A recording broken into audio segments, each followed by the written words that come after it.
So recent టైమ్స్లో ఏంటంటే Instagram open చేస్తే చాలు కొన్ని ఫిష్ అయితే బాగా ట్రెండ్ అవుతున్నాయి. అందులో మెయిన్గా చూసుకున్నామంటే ఓవర్ ఫిష్ ఉందన్నమాట. సో దాని తర్వాత చూసుకున్నామంటే సీ డెవిల్ ఫిష్ అని కూడా అంటూ ఉంటారు దీన్ని. సో యాక్చువల్గా దీని పేరు వచ్చి యాంగ్లర్ ఫిష్ అనమాట. సో దీని గురించి కూడా ఎక్కువగా మాట్లాడుకుంటున్నారు. యాక్చువల్గా ఏంటంటే ఈ యాంగ్లర్ ఫిష్ అనేది సముద్ర లోతుల్లో ఉంటుందన్నమాట. సో చాలా వరకు అయితే ఇది అసలు బయటికే రాదు. సో దీన్ని చూసింది కూడా చాలా తక్కువే అనమాట. బట్ రీసెంట్ టైమ్స్లో మాత్రం ఇది బయటకు వచ్చింది. సో దీని గురించి అయితే సోషల్ మీడియాలో బాగా ట్రెండ్ అవుతుంది. అసలు ఈ యాంగ్లర్ ఫిష్ బయటికి రావడానికి కారణం ఏమిటి, అసలు ఈ ఫిష్ని ఫోటో తీసింది ఎవరు, అసలు ఈ ఫిష్ గురించి కథ ఏంటనేది మనం ఈ వీడియోలో డిస్కస్ చేద్దాం. సో ఈ వీడియో చాలా ఇంట్రెస్టింగ్గా ఉంటుంది. మీరు మా ఛానల్ సబ్స్క్రైబ్ చేసుకున్నారంటే మాత్రం ఇలాంటి మోర్ ఇంట్రెస్టింగ్ వీడియోస్ అయితే నేను మీ ముందుకు వచ్చేస్తాను. సో ప్లీజ్ దయచేసి మా ఛానల్ సబ్స్క్రైబ్ చేసుకోండి. సో ఇంకెందుకు ఆలస్యం, ఈ వీడియోలోకి వెళ్ళిపోదాం.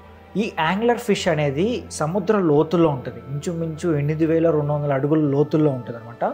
ఇవైతే అసలు బయటికే రావు, చాలా రేర్ అని చెప్పాలి. సో నాకు తెలిసి మనుషులకి కంటబడింది మాత్రం ఇదే ఫస్ట్ టైం అని చెప్తున్నారు. బట్ ఇంతకుముందు కూడా వచ్చి ఉండొచ్చేమో, బట్ మాత్రం మనకు కనిపించి మాత్రం ఇదే ఫస్ట్ టైం అని చెప్పాలి. సో దీన్ని ఒక వ్యక్తి ఫోటో తీశాడనమాట. సో అక్కడ సముద్రంలో షార్క్స్ గురించి రీసెర్చ్ చేసే వ్యక్తి అయితే అన్ఎక్స్పెక్టెడ్గా ఈ ఫిష్ రావడం చూసి దానికి సంబంధించి ఒక వీడియోని అయితే సోషల్ మీడియాలో పోస్ట్ చేశారు. ఆ వీడియో పోస్ట్ చేసిన వెంటనే సోషల్ మీడియాలో మాత్రం బాగా ట్రెండ్ అయిపోయింది. సో ఆ తర్వాత ఈ ఫిష్ బయటకు వచ్చిన కొన్ని సెకండ్స్లోనే అయితే చనిపోయిందంట. సో ఈ ఫిష్ని తీసుకెళ్ళి ఒక రీసెర్చ్ సెంటర్లో అయితే పెట్టారు. సో దీనిపైన అయితే రీసెర్చ్ కూడా చేస్తున్నారని కూడా ఒక న్యూస్ అయితే ఉందన్నమాట.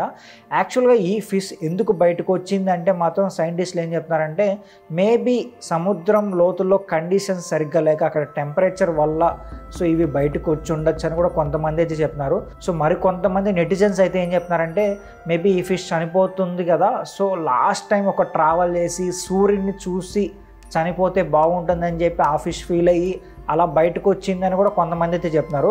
ఇది జస్ట్ వాళ్ళ ఊహకి అందింది మాత్రమే వాళ్ళైతే చెప్పుకుంటూ వచ్చారనమాట. బట్ ఈ ఫిష్ ఎందుకు బయటకు వచ్చిందనే దాని గురించి అయితే సో ఎటువంటి రీజన్ అయితే లేదు. ఇంకో విషయం ఏంటంటే చాలామంది ఏమనుకున్నారంటే యాంగ్లర్ ఫిష్ అంటేనే చాలా పెద్ద ఫిష్ ఉంటుంది, ఒక క్రియేచర్ లాగా ఉంటుంది అని అనుకుంటారనమాట. అంటే దీని షేప్ చూస్తే ఒక క్రియేచర్ లాగానే ఉంది. చాలామంది ఈ ఫిష్ యొక్క సైజ్ గురించి ఎక్కువగా మాట్లాడుకుంటున్నారనమాట. సో ఈ ఫిష్ చూడడానికి కొంచెం క్రియేచర్ టైప్లో ఉంటుంది. అంటే ఎత్తు పళ్ళు కానీ లేదంటే దానిపైన ఒక లైట్ రావడం కానీ చూడడానికి కొంచెం ఒక క్రియేచర్, సీ క్రియేచర్ లాగానే అనిపిస్తుంది అనమాట. సో చాలామంది ఏమనుకున్నారంటే అమ్మో ఈ ఫిష్ చాలా పెద్దగా ఉంటుంది, ఒక క్రియేచర్ టైప్లో ఒక పెద్దగా ఉంటుంది అని చెప్పి చాలామంది అయితే ట్రస్ట్ చేస్తూ వచ్చారు. బట్ ఎప్పుడైతే ఈ ఫిష్ యొక్క వీడియో బయటకు వచ్చిందో అందరూ షాక్ అయ్యారనమాట. ఈ ఫిష్ సైజ్ మాత్రం చాలా చిన్నది. సో మేబీ మన అరచేతిలో సరిపోయి అంతా ఉంటుంది అనమాట. సో చాలామంది ఏమనుకున్నారంటే మనం సినిమాలో కూడా చూసామన్నమాట, ఒక కార్టూన్ సినిమా. ఆ కార్టూన్ సినిమాలో కూడా చిన్న క్లిప్ అయితే ఉంటుంది ఈ ఫిష్ గురించి. అందులో కూడా చాలా సైజులో చాలా పెద్దగా చూపించారు ఈ ఫిష్ని. సో అప్పటి నుంచి మనం కూడా ట్రస్ట్ చేయడం మొదలుపెట్టాం.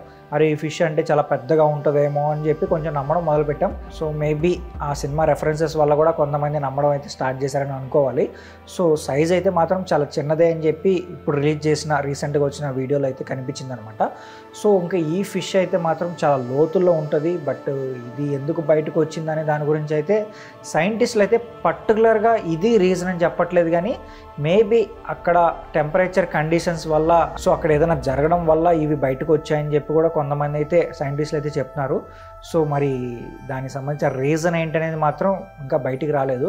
సో ఇప్పుడు రీసెర్చ్ అయితే చేస్తున్నారు కాబట్టి సో ఈ ఫిష్ గురించి అలాగే ఈ ఫిష్ సంబంధించిన కొన్ని విషయాలు అయితే బయటికి అయితే రావచ్చు అని నేను అనుకుంటున్నాను. సో చూద్దాం మరి. అయితే ఈ ఫిష్ గురించి మీరేమనుకుంటున్నారు కూడా కింద కామెంట్ చేయండి. అలాగే వీడియో నచ్చితే మా ఛానల్ సబ్స్క్రైబ్ చేసుకోండి.